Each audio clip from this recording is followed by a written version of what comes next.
tonight's double feature. Thank you to those of you that stayed. I am amazed because they managed it, and they're already in 15 minutes. They've completely swapped costumes and changed plays and reset the props. And I'm really blown away by their professionalism, really. If you were just here, you just saw Henry IV Part 1, and now you're about to see Henry IV Part 2. These students have worked tirelessly on this play. They've worked so hard to bring this play about, and I'm just so very proud of the work that they have done. I don't really know what else to say. Please turn off your cell phones, electronic devices, unwrap any cough drops, etc. And without further ado, 12C presents William Shakespeare's Henry IV, Part 2.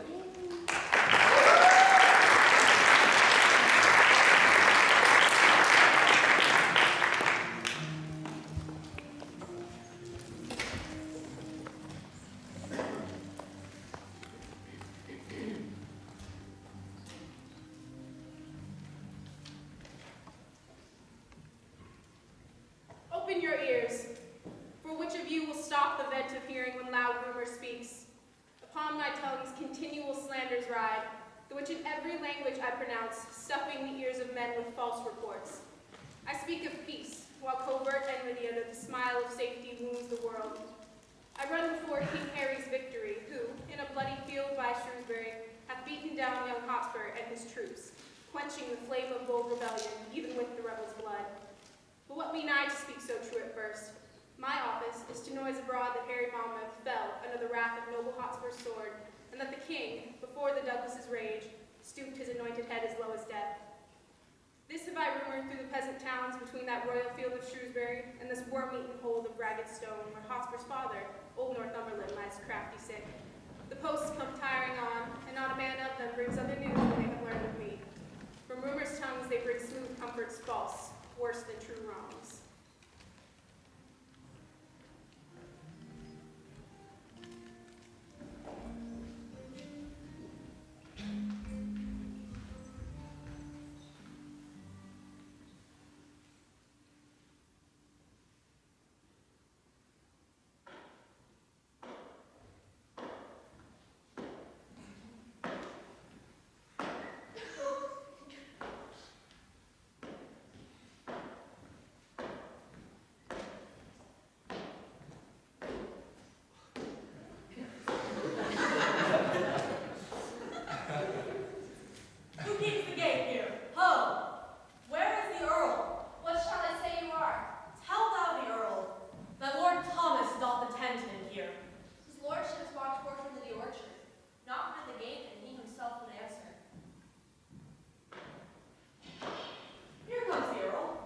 Thomas, what news have you? Every minute now should be the father of some stratagem. The times are wild. Contention by your horse is full of eye, feeding madly at produce, bears down all before him. I bring you certain news from Shrewsbury. Good, and God will. As good as the heart can wish. The king is almost wounded to death, and in the fortune of my lord your son, Prince Harry, slain outright. Oh, such a day! So fought, so followed, and so fairly won. Came not till now to dignify the times since Caesar's fortune. How is this derived? Came you from Shrewsbury, saw you the field? I spake with one, my lord, who came from thence. A gentleman, well-bred and of good name, that freely rendered me these news for true. Ah, Sir Travis, what tidings bring with you? My lord, Sir John Prevail turned me back with joyful tidings, and, being better horsed, outrode me. After him came spurring-hearted gentleman, almost forspent with speed, that stopped by me to breathe his bloodied horse. He asked the way to Chester, and if him I did demand what news from Shrewsbury. He told me that rebellion was bad luck, and that young Harry Percy's spur was cold, staying no longer questioned. Ha! Again, said he, young Hotspur's spur was cold, the rebellion a bit ill luck. I'll tell you what, my lord, if my young lord, your son, is dead, I'll get my bearing. Never speak of it. Why should that gentleman that rode by Travis give then such instances of loss? Who he? He was some hilding fellow who had stolen the horse he rode, and upon my life spoken of it. Look, here comes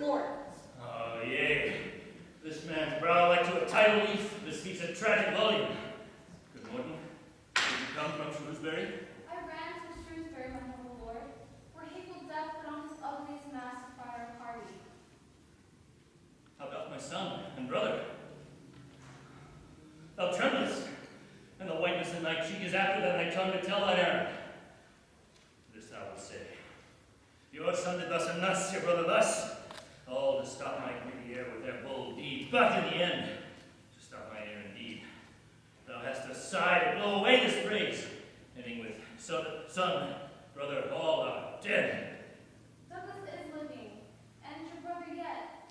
But, for my lord, your son. Why, he is dead. You are too great to be by me gainsaid. Your spirit is too true. Your feelings are too certain. Yet, for all this say not that Hotspur's dead. I cannot think, my lord. Your son is dead. I'm sorry that you forced me to believe, the which I would to God I had not seen. But these when I saw him in bloody state, rendering faint acquaintance, wearied and outbred, to Harry Montman, whose swift wrath be done and never daunted Hotspur to the earth, from whence of life he never was come. In view, his death, whose spirit was fire, even to the dullest peasants in his camp, being rooted once, took fire and heat away, from the best of the courage of his troops. So did our men, heavy in Hotspur's loss, lend to this weight such lightness, with their fears that e'er swept not swiftly towards their aim, and did our soldiers, aiming at their safety, fly from the field. The sum of all is that the king hath won, and has sent out a speedy powers and counsel, my lord, under the conduct of young Lancaster from Westmoreland. This is the news at full.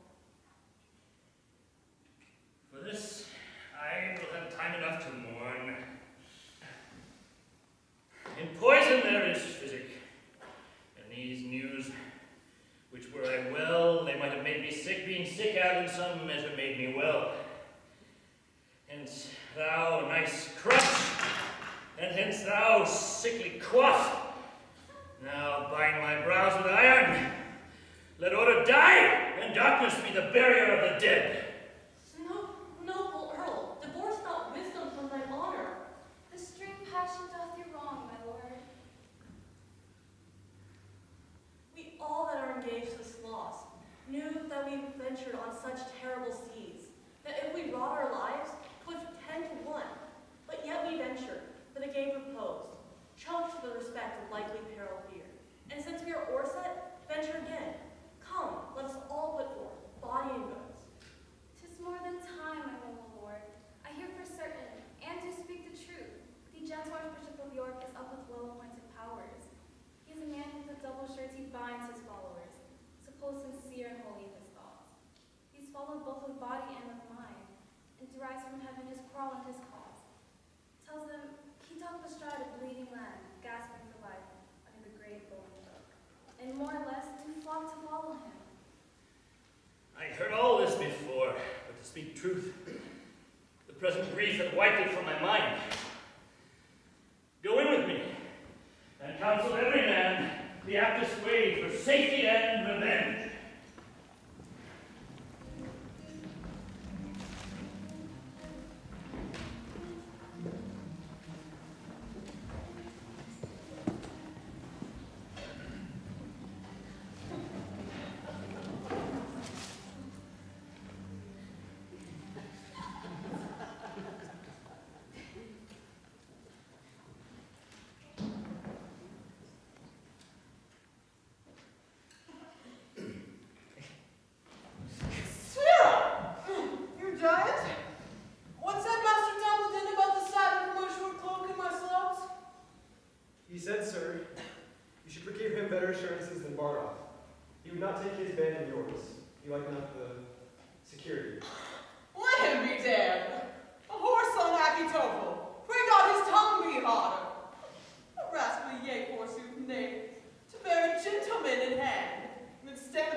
and as I hear is now headed with some charge to the Lord John of Lancaster. What, to York? Bring him back again. Sir John Falstaff! Boy, tell him I am dead. You must be sure. My master's dead. I am sure he is. To the hearing of anything good. Go, pluck him by the elbow. I must speak with him. Sir John! What? A young knave and begging? Are there not wars? Is there not employment? Does not the king lack subjects? You mistake me, sir. Did I say you were an honest man? If I did, my soldiership and my knighthood aside, I had lied in my throat. My lord will speak with you. Sir John, a word with you. My good lord, God give your lordship good time of day. I am glad to see your lordship abroad. I heard say your lordship was sick. I do hope your lordship goes abroad by advice. Your lordship, the monk clean past your youth, have yet some smack of age in you, some relish of the saltness of time. And I must humbly beseech your lordship to have a reverent care of your health. Sir John, I sent for you before your expedition to Shrewsbury. I hear His Majesty's returned from Wales with some discomfort. I talk not of his majesty. You would not come when I sent for you. And I hear, moreover, His Majesty has fallen to the same whoreson apoplexy. Oh, God. Oh, God, mend him. I pray you, let me speak with you.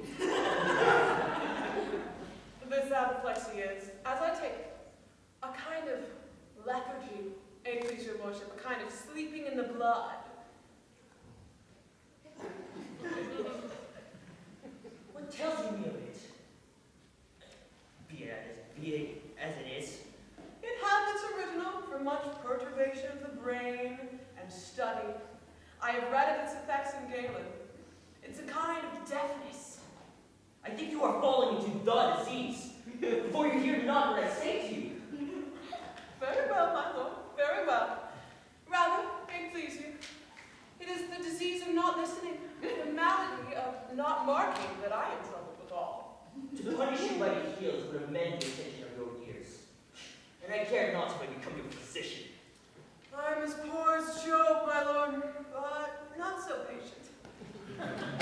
John, I sent for you. When there were matters against you for your life to come speak with me.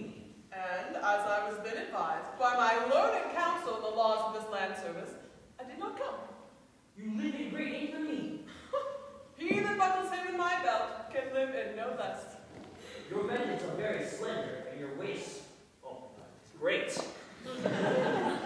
I would it were otherwise. I would my means greater and my waist slenderer. You have misled the youthful prince. You follow him up and down like his ill angel. Not so, my lord, not so. You see, your ill angel is light, but I hope he that looks upon me takes me in without weight. Well, God, send the prince another companion. God send the companion a better prince. I cannot rid my hands of him. Well, the king had severed you and Prince Harry. I hear you are going with Lord John of Lancaster against the Archbishop and Earl of Northumberland.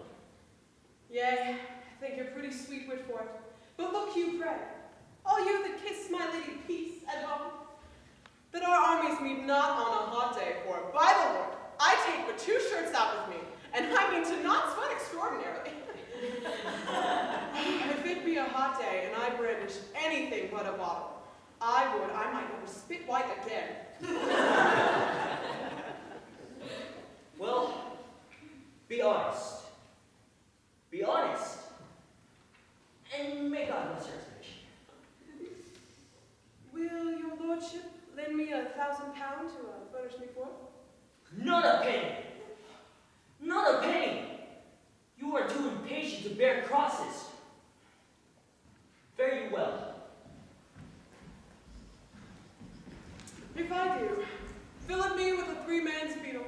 For men can no more separate age from covetousness than he can young limbs from lechery. For the gout gouts the one, and the pox pinches the other. And so, both degrees prevent my curses.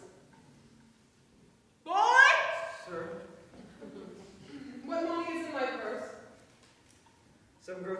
remedies. You get no remedy at its consumption of the purse. For barbing only lingers and lingers it out, but the disease is incurable. Go. Bear this letter to my Lord of Lancaster. This to the Earl of Westmoreland. This to the Prince. And this to the old Mistress Ursula, whom I have weekly sworn to marry since I first perceived the first white hair on my chin. About it! You know where to find me.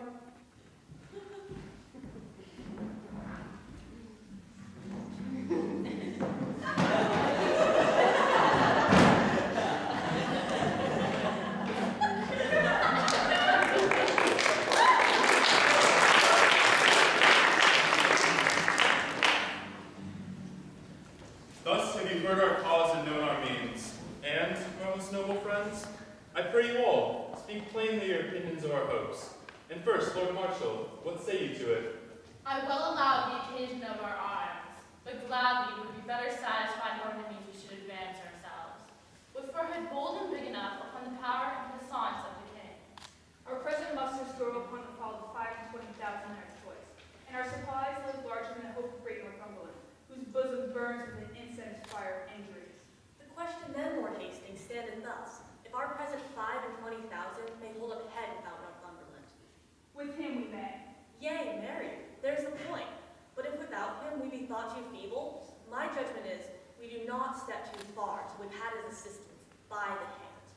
'Tis very true, Lord Thomas, for, indeed, it was young Hotspur's case at Shrewsbury.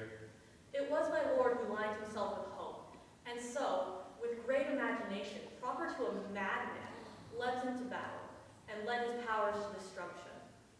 But, by your leave, it never yet occurred to lay down likelihoods in form of hope. Grant that our hopes, yet likely of fair birth, should be stillborn, and that we now possess the utmost merit of expectation. I believe we are of power strong enough, even as we are equal with the king. What? Is the king but 25,000? To us no more, and not so much, Lord Thomas. For his divisions as the times do go are in 3 heads, one power against the French and one against Glendower. For force a third must take up us. So is the unfilled king in 3 divided, and his coffers down with hollow poverty and emptiness. That he should draw his several strengths together and come against us in full puissance need not be dreaded. If he should do so, he leaves his back unarmed. The French will obey him at the heels. Never fear that. Let us on, and publish the occasion of our arms. The Commonwealth is sick of their own choice. They, that when Richard lived would have him die, are now become enamored on his grave. The past and to come seems best, things present, worst. Shall we go and draw our numbers and set on? We are time subjects, and time bids be gone.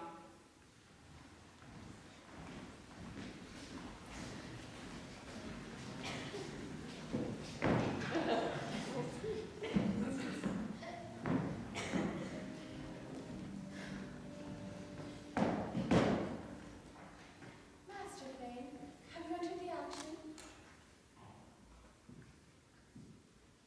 It is entered. Sirrah, where's Snare? Oh, Lord, Good Master Snare! Here. Here. Snare. We must arrest Sir John Falstaff. Yea, good Master Snare. I have entered him and all.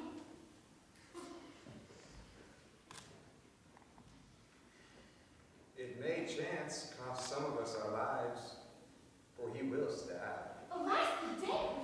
Take heed of him. He stabbed me in my own house. And that was beastly. He cares not what mischief he does. If his weapon be out, he will fly like any devil. He will spare neither man, woman, nor child. I can close it down. I care not for his thrust. And I but missed him once, and he come but within my bite. I am undone by his going. I warn you, he's an infinity upon my score. Good Master Thane, hold him sure. Good Master Snare, let him not escape. Yonder he comes in that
and the other with current remittance. Come hither, hostess.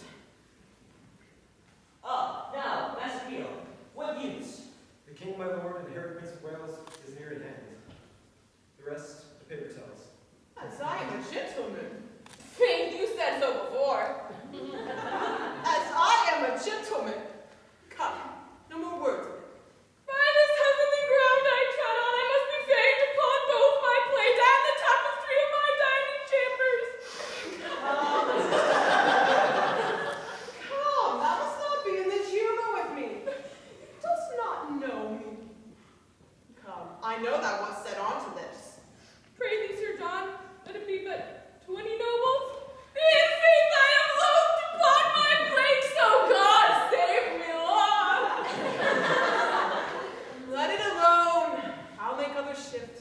You'll be a fool still. Well, you shall have it. I hope you'll come to supper. You'll pay me all together. Will I live? Bardolph, go with her, with her. Hook on, hook on. Will thou have dull tear sheet meet you at supper? No more words. Let's have it. I have heard better news. What's the news, my lord? Where lay the king last night? And passing so well. I hope all's well, my noble lord. What is the news, my lord? Come all his forces back. No. 1,500 foot, 500 horse are marched up to my lord Lancaster, against the Archbishop in Northumberland. Comes the king back from Wales, my noble lord? You shall receive a letter from me presently. Come, go along with me, good Master Pio. My lord, Master Peter, shall I entreat you with me to dinner? I must wait upon my good lord here. I thank you, good Sir John. Sir John, you loitered here too long. Be used to take soldiers into counties and to go.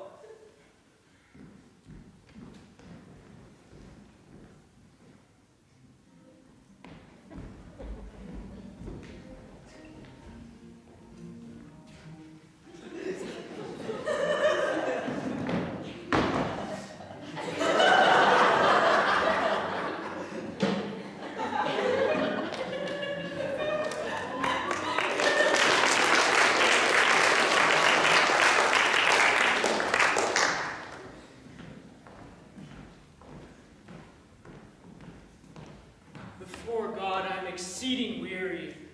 It's come to that. I had thought weariness was not attached to one of so high blood. Shall I tell thee one thing, point? Yes, faith, and that'd be an excellent good thing.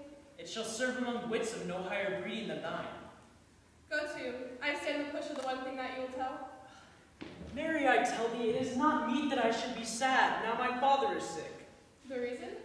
What wouldst thou think of me if I should weep? I would think the most princely hypocrite. It would be every man's thought, and thou art a blessed fellow to think as every man thinks. Never a man's thought in the world keeps the roadway better than thine. Every man would think me a hypocrite indeed. But what excites your most worshipful thought to think that? Why? Because you've been so lewd and most engraft to Falstaff. And to thee. But master, here comes Bardolph. And the boy that ate at Falstaff, he had for me a Christian, and look at the fat villain and not transformed in ape. God save your grace. And yours was so Bardolph. Come, you virtuous ass, you bashful fool. Must you be blushing? Or blush you now? And how doth thy master, Bardolph? Well, my lord, he heard of your grace's coming to town. There's a letter for you. Delivered with good respect, and how doth the mortal master, master? And bodily health, sir.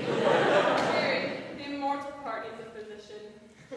I do allow this one to be familiar with me as my dog, for look you how he writes. Sir John Falstaff, knight, son to the king, nearest his father. Harry Prince of Wales, greetings. Why, this is a certificate. Peace. I will imitate the honorable Romans in brevity. He sure means brevity and bread.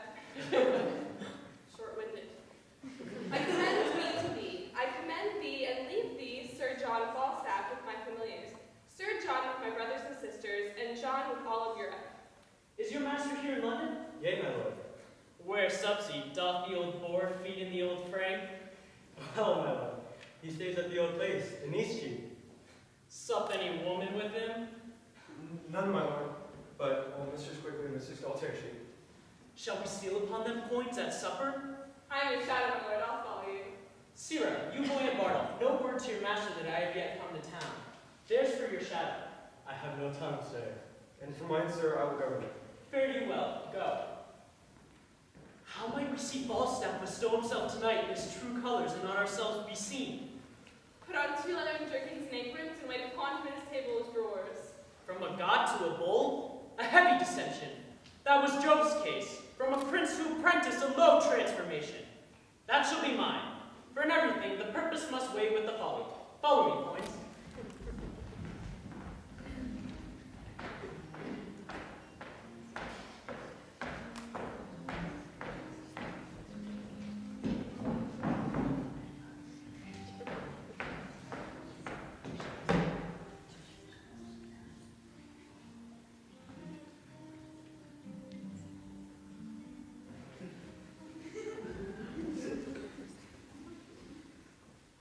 I pray thee, loving wife and gentle daughter, give you the way unto my rough affairs.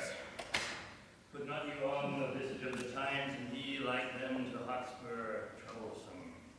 I have given over. I will speak no more. Do what you will, your wisdom be your guide. Alas, sweet wife, mine honor is at pawn, and but my going nothing can redeem it. Oh, yet. For God's sake, go not to these wars. The time was, Father, that you broke your word, you were more dear to it than now. When your own Hotspur, when my heart's dear Harry, through many a northward look to see his father bring up his power, but he is long in vain. Who then persuaded you to stay at home? There were 2 honors lost, yours and your son's. For yours, the God of heaven brightened it. For his, it struck upon him as the sun in the grey vault of heaven. And by his light did all the chivalry of England move from grey baths. He was indeed the glass wherein the noble youth did dress themselves. O miracle of men! Him did you leave, second to none, unseconded by you, to look upon the hideous god of war and disadvantage, to abide a field where nothing but the sound of Hotspur's name did seem defensible. So you left him. Never, oh never, do his ghost the wrong.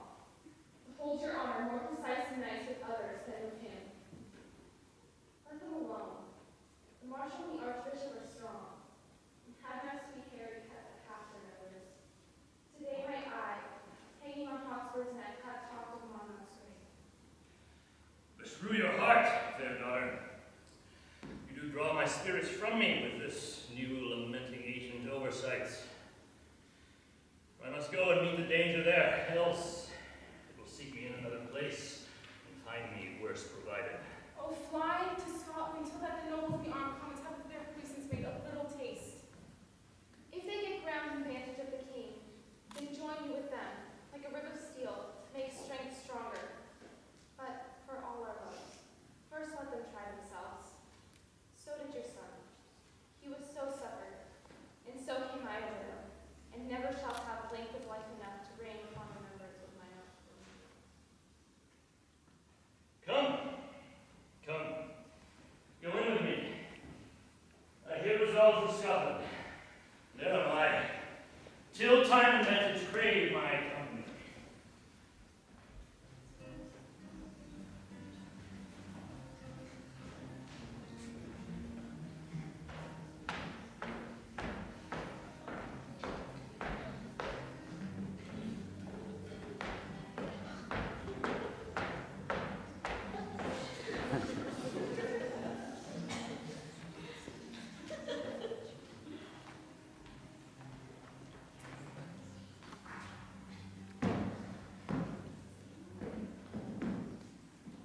And May, sweetheart, methinks now you're an explicate temporality. How do you know? Better than I was. Why, that's well said. Good heart's worth gold. Lo, here comes your wrong. How now, Mistress Doll? Hang yourself, you muddy conjure, hang yourself. But I will cut you off this good fashion. You 2 never meet but you fall into some discord. You are both, in good truth, as rheumatic as 2 dry toasts. Come, I'll be friends with thee, Jack. Thou art going to the wars, and whether I shall ever see thee again or no, there is nobody cares. We Come, sir. Let this lay. Lay, sir. Sit on my knee, though. A rascal bragging slave. The rogue hath fled from me like quicksilver. When wilt thou stop fighting o' days and foining o' nights and begin to patch up thine old body for heaven? Peace, Vidal. Do not bid me remember mine end. Sirrah, what humor is the prince of? A good shallow young fellow. They say points and a good wit. He, a good wit. Hang him baboon.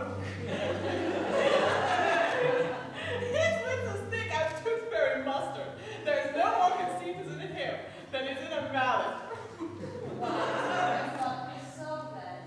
Because their legs are both of a bigness, for the which the prince admits him. For the prince is himself such another. The weight of a hair will turn the scales between their avoirdupois. Would not this knave of a wheel have his ear cut off? Let's beat him before his horror. Kiss me, dog. By my troth, I kiss thee with a most constant heart. I am old. I love thee better than I love e'er scurvy young boy of them all. Thou'lt forget me when I am gone. By my troth, thou set me now say so. Some wine, Francis. Anon! Anon, sir. The bastard son of the kings. And art not thou Point, his brother? Why, thou globe of sinful continents, what a light dost thou! Better than thou, for I am a gentleman. Thou art a dry. Very true, sir, and I've come to draw you out by your ears. Oh, Lord, preserve thy good grace! Oh, by my troth, welcome to London. Now the Lord bless that sweet face of thine. Oh, Hazel, are you come from Wales? Thou mad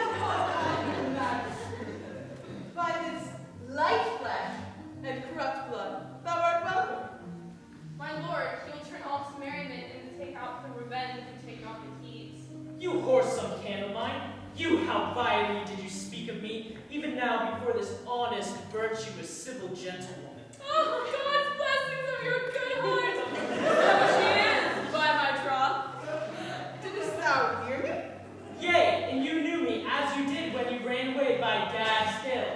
You knew I was at your back, yet you spoke it on purpose to try my patience. No, not so, my lord. I did not think that was within hearing. I will drive you then to confess the willful abuse. Then I know how to handle you. No abuse, how? Oh, my honor, no abuse. No abuse. No abuse, Point? No, I the world. None, boys, none. No abuse, how? No, faith, boys, none.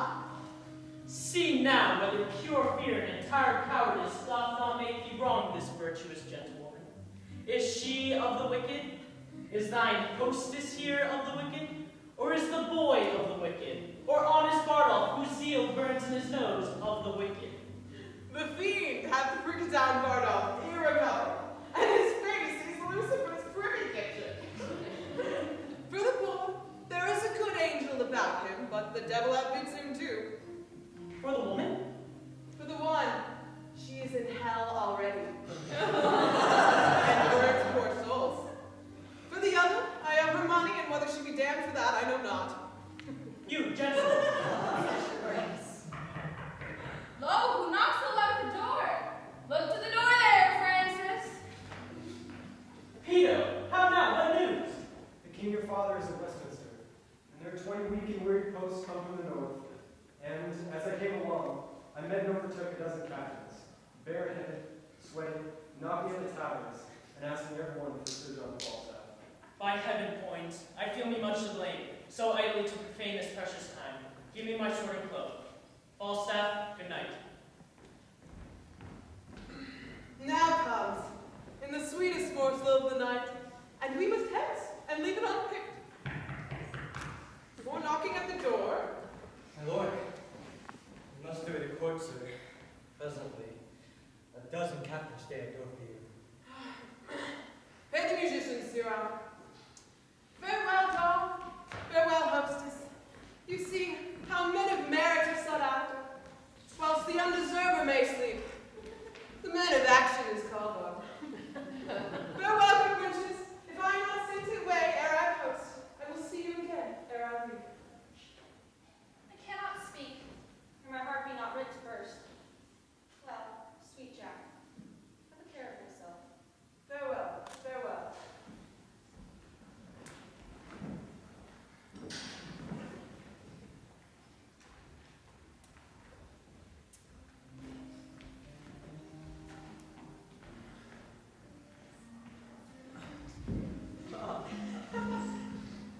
Go your work. But there he comes.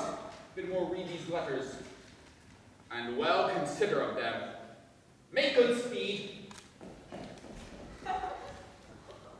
Oh, how many of my thousands of my poorest subjects are this very hour asleep.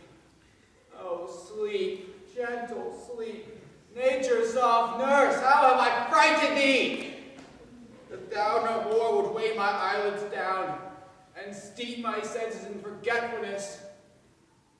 Uneasy lies the head that wears a crown. Many good morrows to your majesty. Is it good morrow, my lord? 'Tis 1 o'clock and past. Why then good morrow to you, my lord. Have you read the letter I sent you? I have, my liege.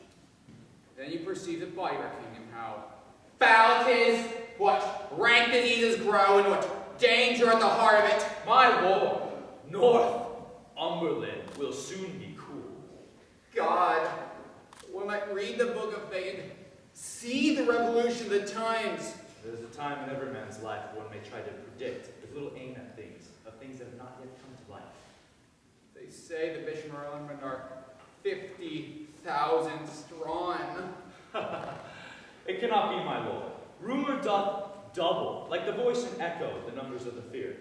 By my soul, the powers you have already sent forth shall bring this prize in very easily. Your majesty has been this fortnight ill. Please your grace to go to bed. These unseasoned hours perforce must add unto your sickness.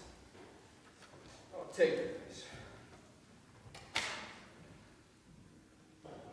Were these inward wars without hand, we would, dear Lord, unto the Holy Land.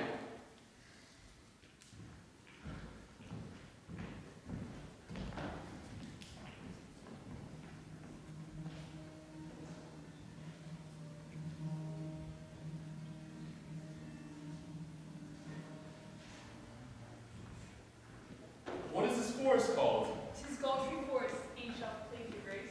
Here stand, my lords, and send discoverers forth to know the numbers of our enemies. We have set forth already. 'Tis well done, my friends and brethren in these great affairs. I must acquaint you that I received new dated letters from Northumberland, their cold intent, tenor, and substance thus. Here doth he wish his person, the which with such powers as might hold swordance with this quality, whereupon the which he could not levy, would like to right his growing fortunes to Scotland, and concludes in hearty prayers that our hazards may meet the fearful melting of their opposites. Thus do the hopes we have in him dash themselves to pieces. West of this forest, scarcely off a mile, in goodly form comes the enemy. And by the ground they hide, I judge their number. Upon or near the rate, 30,000. The just proportion that we gave him out. Let us sway on and face him in the field. What well-appointed leader fronts us here? I think it is my lord of Westmorland. Health and fair greetings from our general, the Prince, Lord John and Duke of Lancaster. Say on, my lord of Westmoreland, what doth concern your coming? Then, my lord, unto your grace do I in chief address the substance of my speech. If that rebellion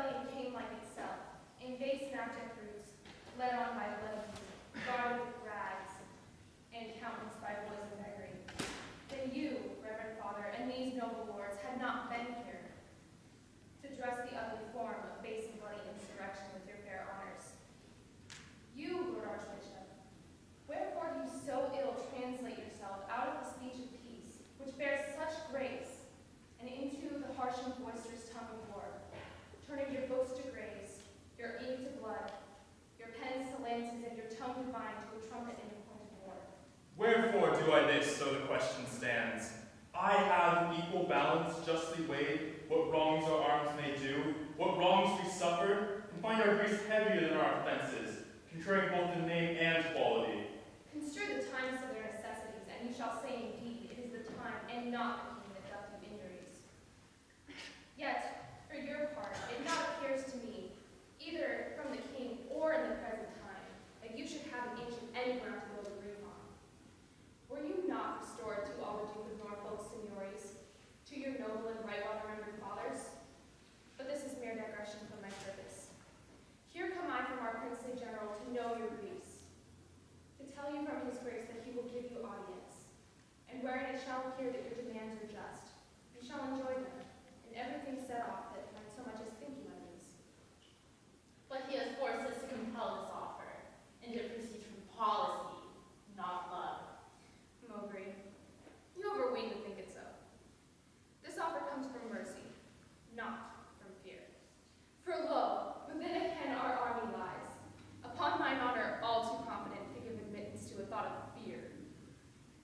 Our battle is more full of names than yours, our men more perfect in the use of arms, our armor all is strong, our cause the best.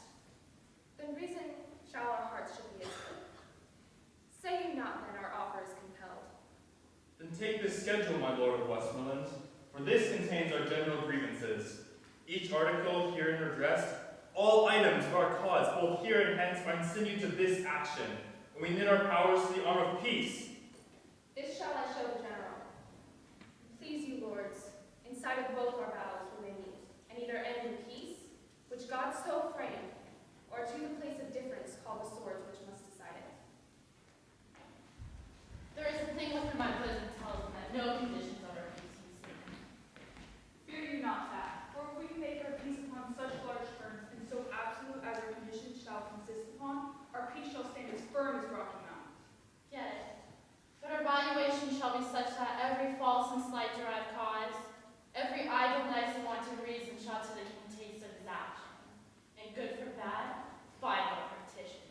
Then be assured, my good Lord Marshal, that if we do make our atonement well, our peace will, like a broken limb united, grow stronger for the breaking. Be it so. Here is your turn, my lord of Westmoreland. The prince is here at hand. Pleaseth your lordship to meet his grace just distance between our armies. Your grace of York, in God's name, set forward. My lord, we come.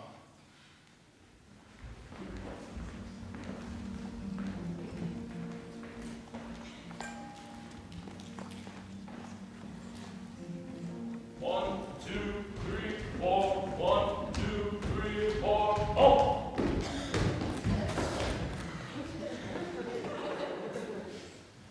Good morrow, honest gentlemen. I beseech you, which is Justice Shallow? I am Robert Shallow, sir, a poor esquire of this county, and one of the king's justices of the peace. What is your good pleasure with me? My captain, sir, commends unto you. My captain, Sir John Falstaff, a tall gentleman by heaven, and a most gallant leader. He greets me well. I knew him a good backsword man. How doth the good knight? And may I ask how my lady, his wife, doth? Pardon, sir. A soldier is better accommodated than with a wife. Accommodated? It comes from accommodate, a very good phrase. It is very good. Sir, pardon.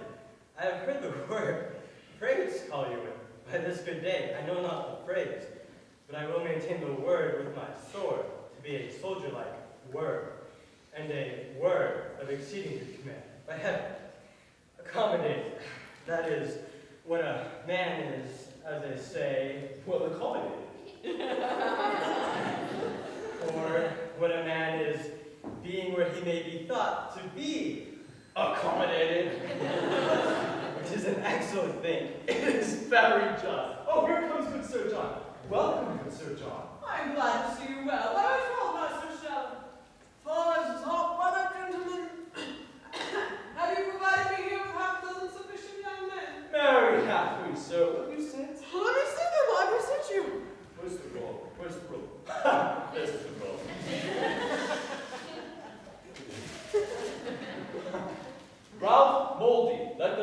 I call. Where's Moldy? Is thy name Moldy? Tis the more time thou wert used. Moldy, it's time you were spent. Spent? Peace, fellow, stand aside. Know you where you are? Simon Shadow. Yay, Mary, let me have him to sit under. He's like to be a cold soldier. Where's Shadow? Here, sir. Shadow, whose son art thou? My mother's son, sir. Do you love him, Sir John? Shadow will serve for the summer. Prick him. We've many musters to fill up the muster book. Francis Feeble. Here, sir. Feeble, what trade art thou? A woman's tailor, sir. Wilt thou promise to make as many holes in an enemy's battle as thou hast done in a woman's petticoat? I will do my good will, sir. You can have no more. Well said, good woman's tailor! Well said, most courageous Feeble! Thou wilt be as valiant as the most wrathful dove, or most magnanimous mouse. Why, Sir John, we have 2 more called than your number. We must have but 4 here. So please, in your grace, to come with me to dinner. Come.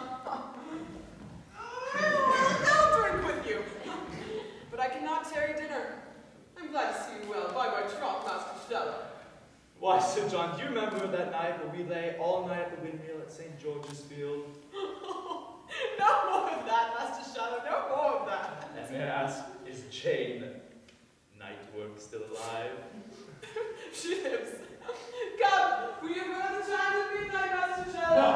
That we have, that we have. In good faith, Sir John, that we have.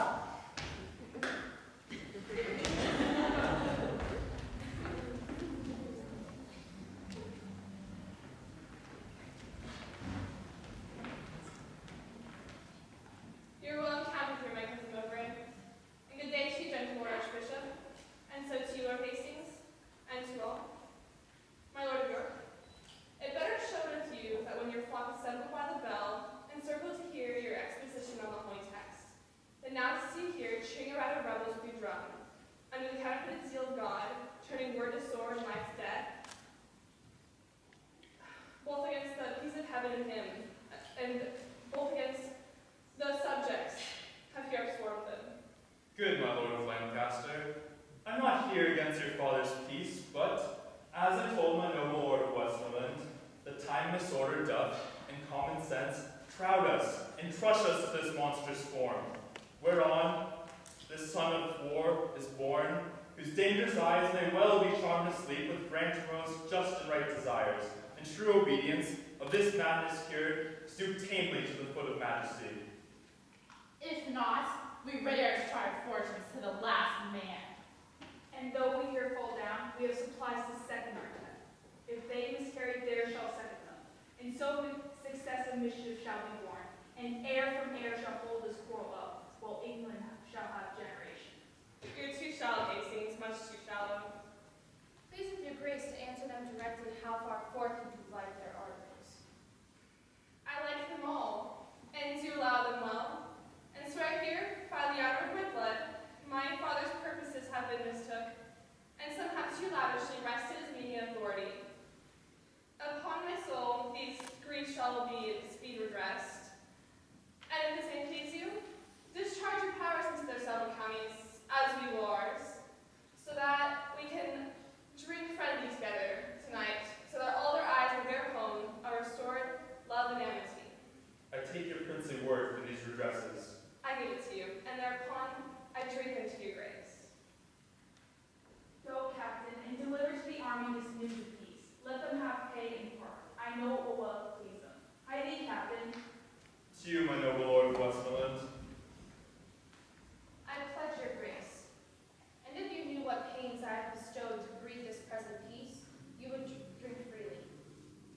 But my love to ye shall show itself more openly hereafter. I do not doubt you. I'm glad of it. Health to my lord and gentle cousin Mowbray. You wish me health in a very happy season, for on the sudden, something ill. Against ill chances men are ever merry, but heaviness foreruns a good event. So therefore, cuz, be merry, since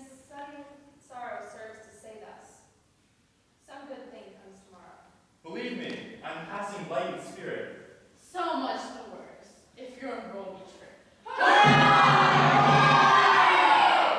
The word of peace is rendered, hark how they shout. This had been cheerful after victory. A peace is of the nature of a conquest, for then both parties nobly are subdued, and neither party loser.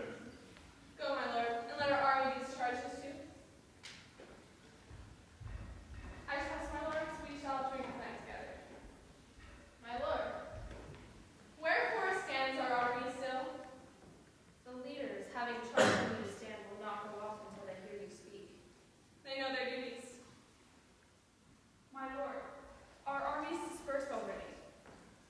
Like unyoked steers, they have taken their courses, east, west, north, south. Or like a school broke up, each heads towards his home and sporting place. Good tidings, my lord Hastings. For the which I do arrest thee, traitor of my citizen. And you, Lord Archbishop, and you, Lord Mowbray. Of capital treason I attach you both.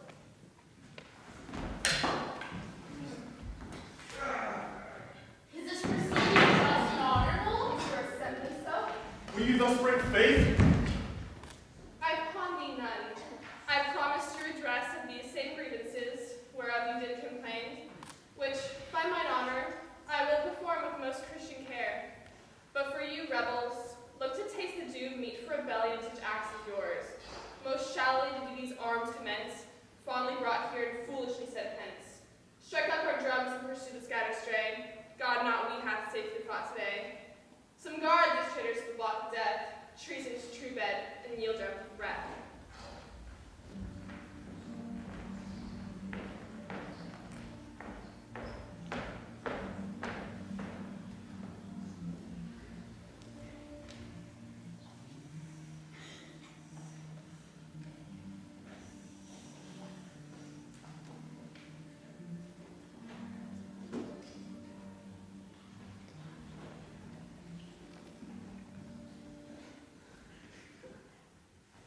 What is your name? What place are you? What condition, I pray? I am a knight, sir, and my name is Colville of the Dale. Well then, Colville is your name, a knight your degree, and the Dale is your place.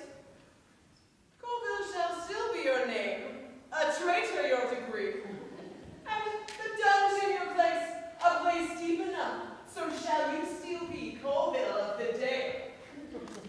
Are not you Sir John Falstaff? A good man is you, whoe'er I am. Do ye yield, sword? Or shall I sweat for you? If I do sweat, they are the drops of thy lovers, and they weep for thy death. I think you are Sir John Falstaff. And that thought, yield me. Here comes our lord general. Well, no further now. Call on the powers of the Now, Falstaff, where have you been all this while? Now that the heat is past, then you come. These tardy tricks of yours will sometime or other break some gallows back. I would be sorry, my lord, but it should be thus. Here, travel tainted as I am, have in my pure and immaculate valor taken Sir John Colville of the Dale, a most valorous knight and furious enemy. But what of that? He saw me and yielded, so that I may justly say, with the hook-nosed fellow of Rome, I came, saw, and o'ercame. It was more of his courtesy than your deserving. I know not. Here he is, and here I yield him. And let it please your lordship, let it be booked with the rest of this day's deeds. Or I will have it put in a particular ballad else, with mine own picture on top of it, Colville kissing my foot. Thine is too heavy to mount. Let it shine then. Is thy name Colville? It is, my lord. A famous herb art thou, Colville. I am, my lord. But as my betters are to led me hither, had they been ruled by me, but you should have won them dearer than you have. I know not how they sold themselves, but you, like a kind fellow, gavest thyself away gratis. And I thank thee for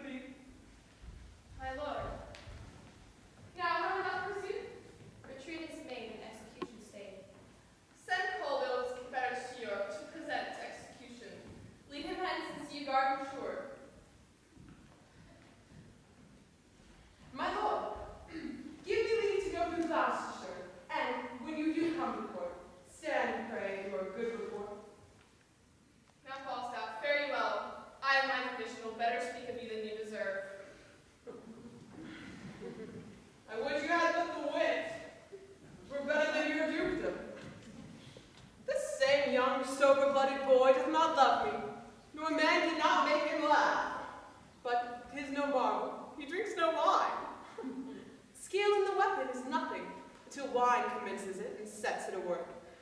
And learning, a mere hoard of gold kept by the devil, until wine sets it in act and use. Hereof comes it that Prince Harry is valiant, for he did naturally inherit the cold blood of his father, and like lean, sterile, and bare land, he hath manured, husbanded, and tilled, with good endeavor of drinking, and good fertile store of shares.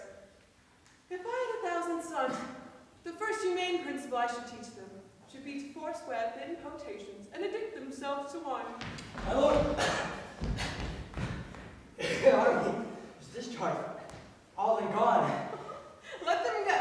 I'll go through Gloucestershire, and there will I meet Master Robert Shallot, Esquire. I have him now tempering between my finger and my thumb, and will shortly seal with him. Come away.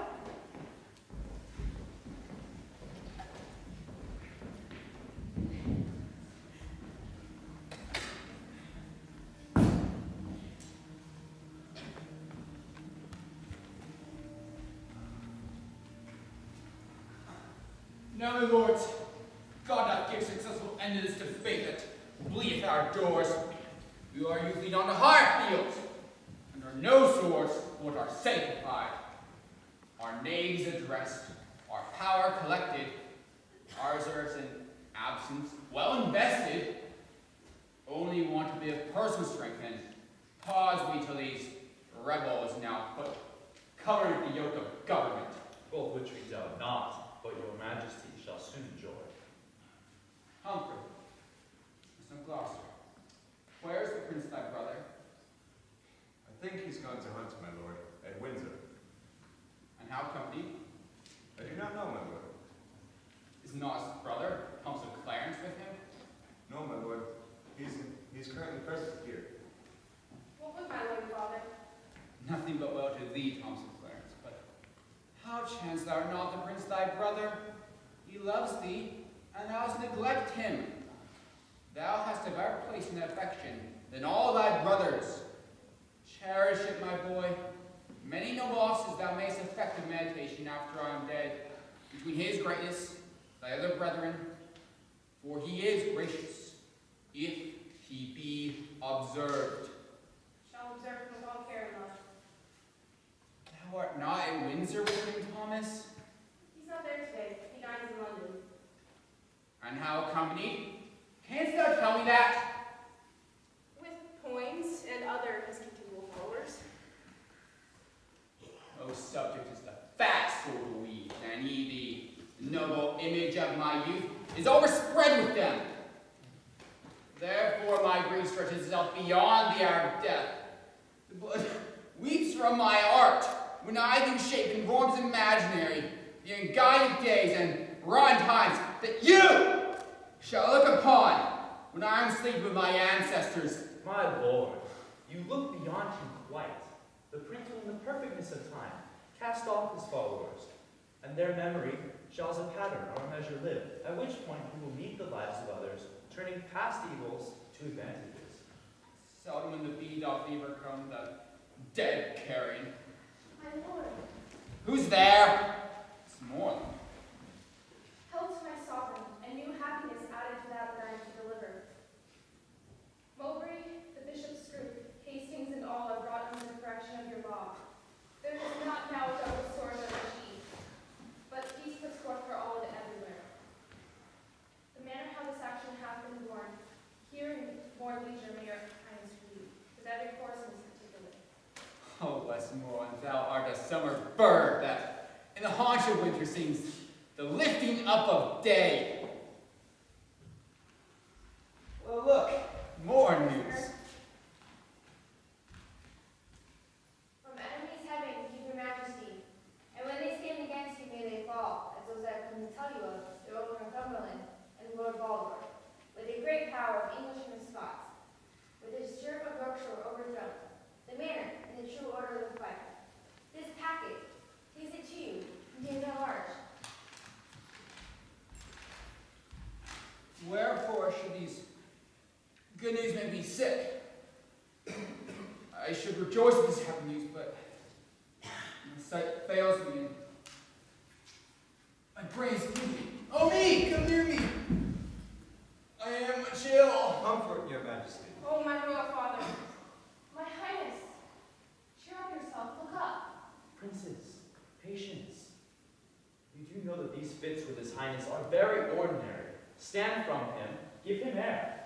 Though straight be well. No, you cannot long hold out these pangs. Speak lower, prince, for the king recovers. This apoplexy will certain be his end. Bear me up. Take me some other chamber. Softly pray.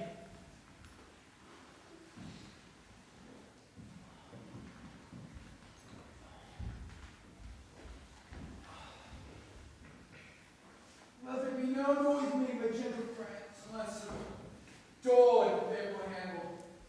Whisper music by gentle spirit. Call for the music in the other room. Place the crown upon my pillow here. His eye is hollow and he changes much. Less noise, less noise. Who saw the Duke of Clarence? I'm here, brother, full of heaviness. How now, reign within doors and none abroad? How doth the king? Exceeding ill. Heard he the good news? Tell it him. He altered much upon hearing me. If he be sick with joy, he'll recover without physic. Sweet prince, speak lower. The king your father is disposed to sleep. Let us withdraw to the other room. Will it please your grace to go along with us? No. I will stay here and watch by the king.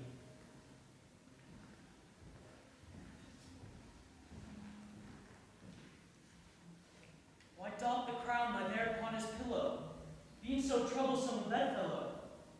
O polished perturbation, golden care, that keeps the ports of slumber open wide to many a watchful night. This sleep is sound indeed. This is the sleep that from this golden regal hath divorced so many English kings. Thy due for me is tears, and heavy sorrows of the blood, which nature loved, and filial tenderness shall, O dear father, pay thee plenteously. Thy due for me is this imperial crown, which, as immediate as thy place in blood, derives itself to me. Lo, here it sits, which God shall guard and put the world's whole strength into one giant arm. This shall not force this lineal honor from me. This from thee will I to mine leave, as 'tis left to me.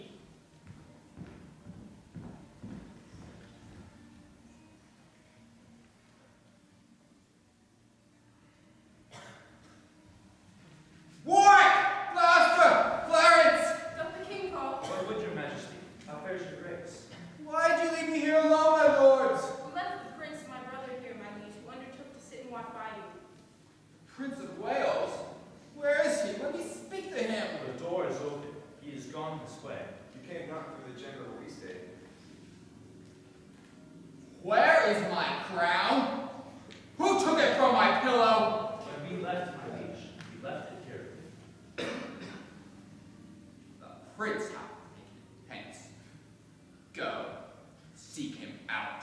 Chide him hither. Is he so hasty that he doth suppose my sleep, my death? Find him, my lord Warwick! Part of it is conjoined with my disease and seeks to end me. See, my sons, what famed you are. How quickly nature falls into revolt once gold becomes her object. My lord, I found the prince in the next room. In such a demeanor and great sorrow that tyranny, which never quaffed about blood, would have upon beholding him, have washed its blade with gentle eye drops. He is coming hither. Wherefore should he take away my crown? Come hither to me, Harry. The carpet's chamber. Leave us here, alone, my lords. I never thought to hear you speak again. Father, Harry, should I thought? If I stay too long by thee, I weary thee. Dost thou so hunger for mine empty chair that thou wilt needs invest thee with mine honors before thy hour be ripe? Well, foolish youth! Thy life is manifest, thou lovest me not, and thou wilt have me die assured of it. Thou hidest 1,000 daggers in thy thoughts, which thou hast whet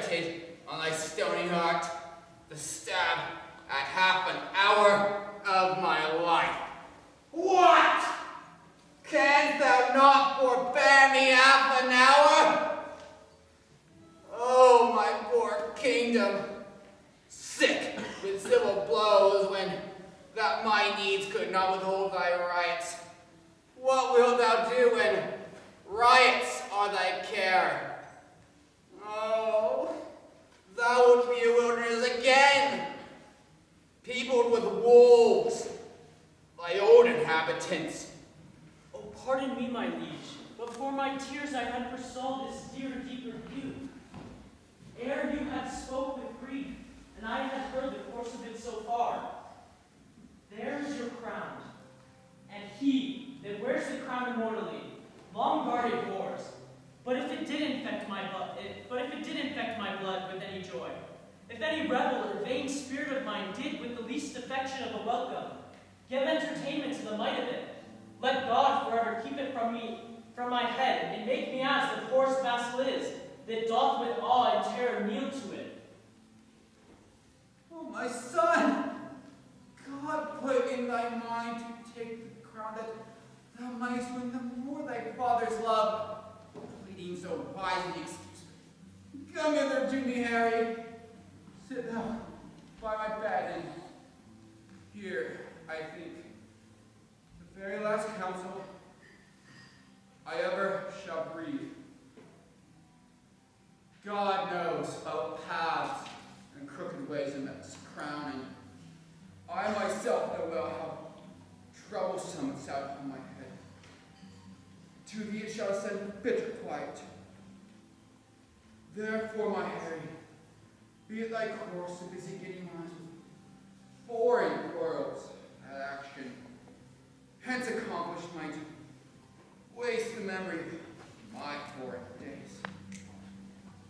Oh, how I came upon this crown. Oh, God, forgive. And grant it be my wish with thee, in true peace live. My gracious lord, you won it, wore it, kept it, gave it me. Then plain and right must my possession be, when I the more than with a common pain, gainst all the world will rightfully maintain. Well, look at your Lancaster. Health, peace, and happiness, my royal father. Thou breathes peace and happiness, son John. Look. Health alack, you pulling slowness, bare, withered trunk, and upon thy sight, my worldly business makes its period. Where's my Lord of Warwick? My Lord of Warwick! The same in particular belong to the chamber where I first did swim.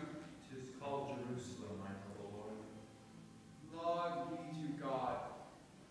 Even there my life must end.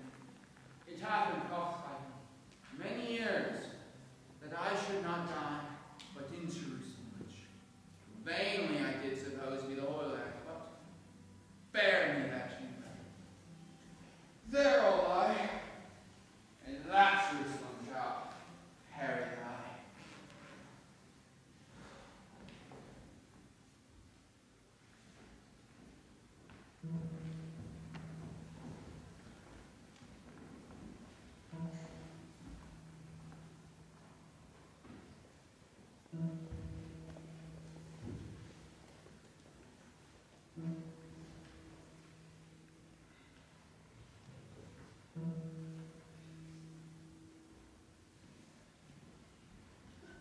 Now, my Lord Chief Justice, whither way?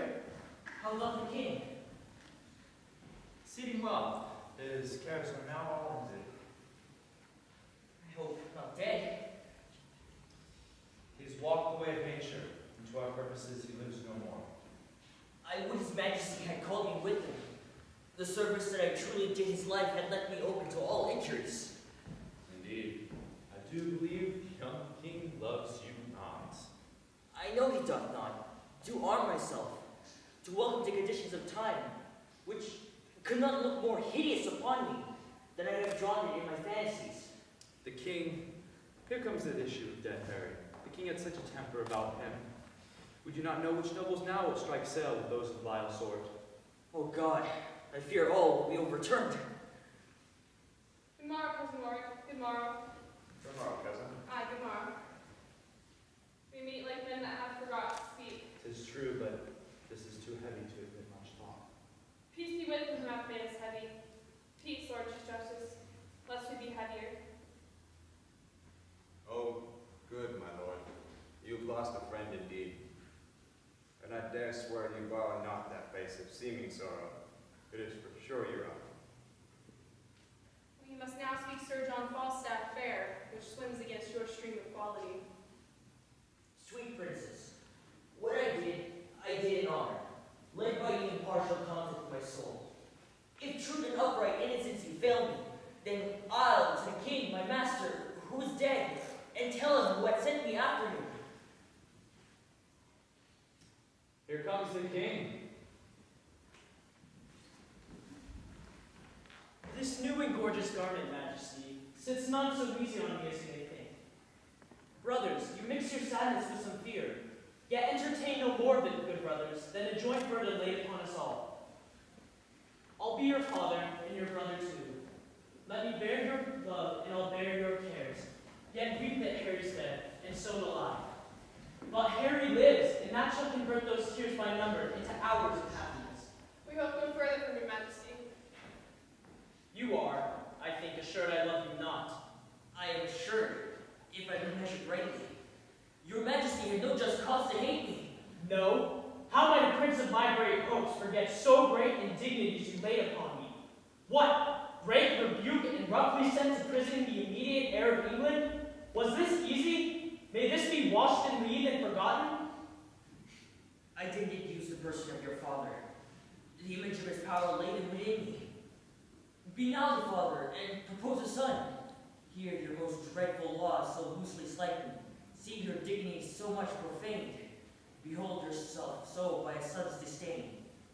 And then imagine me, take me apart, in your power, soft silence your son. After cold considerance, sentence me, and as you are a king, speak your state, what I have become, that misbecame my place, my person, and my liege sovereignty. You are right, Justice, and you weigh this well. Therefore, still bear the balance and the sword, and I do wish your honors may increase, till you do live to see a son of mine, offend and obey you as I did. My father is gone, wild into his grave, for in his tomb lie my affections. In God, consigning with my good intent, nor prince nor peer shall have just cause to say, let God shorten Harry's happy life one day.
Master Bartle, be merry, my little soldier. Be merry, merry. My wife has all. I did not. I did not think Master Shadow would have done this I've been married twice. What? Once or now?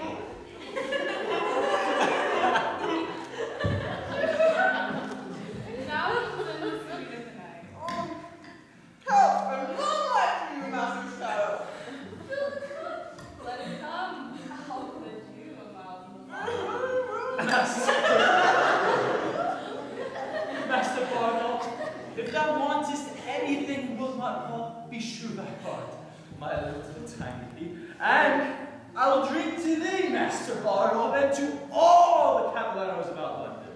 I hope to see London Windsor I die. And I might you there, people. He'll not out. He is a true bred. And I'll stick by him, sir. Well said, Master Bartle. Spoke like a king. Lack nothing. Be merry. Look, oh, who knocks? Hey, your worship, there's my points. Comes in the from this. Wow, from the court, let him come in. Sir John, God thank you. What wind blew you hither, Florence? Not the ill which blows no man to good. Sir John, thou now greatest men in this realm. Hardly. But Goodman Puffer Bartleson. Puff? Puff 19th most recreant coward and base. Sir John, I am thy coins and thy friend. And helter-skelter have I rode to thee. And good tidings do I bring. And lucky joys. And golden times. And happy news from Christ. Well, I pray you deliver them like a man of this world. I take it you have news from the court. There are two things you do. You honor them or conceal them. I am under the king of some authority. Under which king? Speak or die. Under King Harry. Harry the Fourth or Fifth? Harry the Fourth. A fodder for thine office. Sir John, thy tender lambkin now is king. Harry the Fifth's the man, I speak the truth. For his point lies goodness and big meat, like the bragging Spaniard. Away, Bartle! Stand my horses! Master Sheriff! Choose one of us that will in the land. Choose that! Point! I will double charge them with dignity. I will not take a knighthood for my fortune. What I do bring you news. I am fortune steward. Get on my foot, but ride on it. Oh, sweet boys, come boys, nothing more to me. And withal, to buy something to do thyself good. Boot, Master Sheriff. We shall take any man's horses. The laws of England are at my commandment. Blessed are those that have been my friends, and woe to my Lord Chief Justice. And that which is biased is thy lungs also. Where is the life that late I led, they say? Well, here it is. Welcome these pleasant days.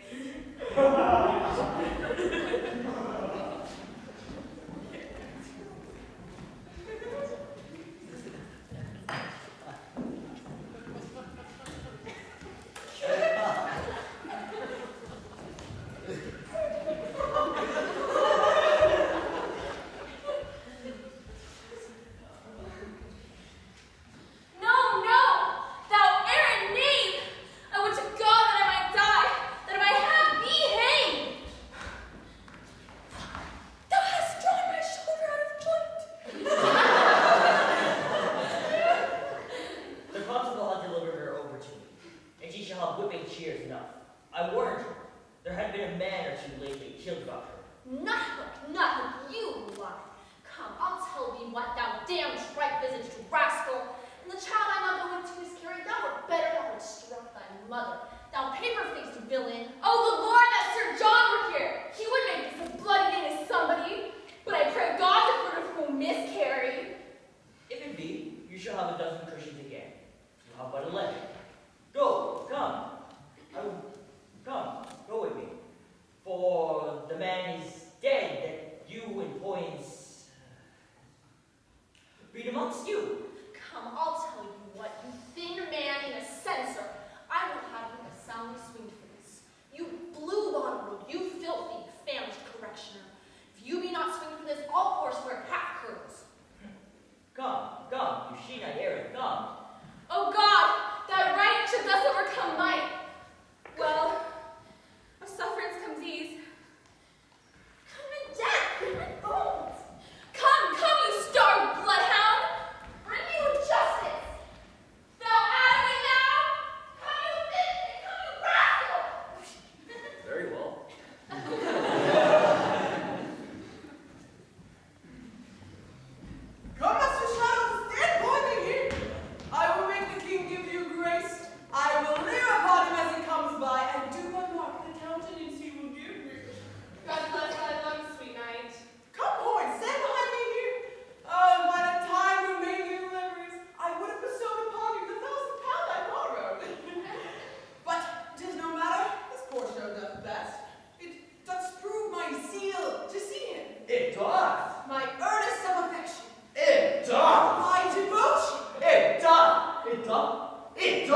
kind of man, so surface swelled, so old and so profane.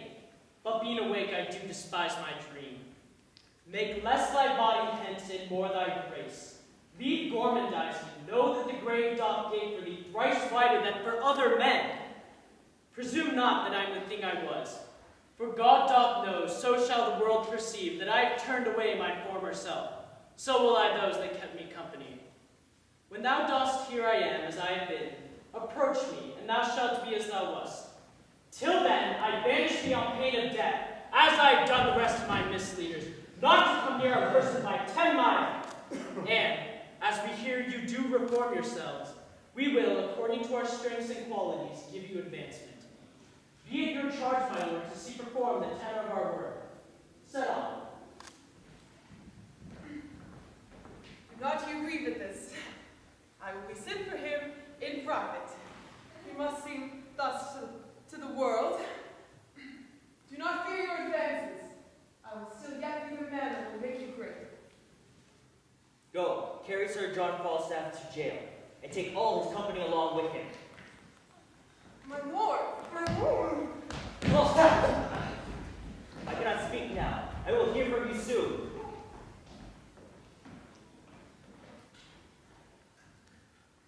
I like this fair proceeding of the king's. He hath intent his wanton followers shall all be very well provided for, but all are banished, until their conversations appear more wise and modest to the world. And so they are. The king hath called his parliament, my lord. He hath. I will lay odds that, ere this year expire, we bear our civil swords and native fire as far as France. I heard a bird so sing, whose music, to my thinking, pleased the king. Come, will you hence?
So I'm eternally grateful to Jeffrey for that. Thank you all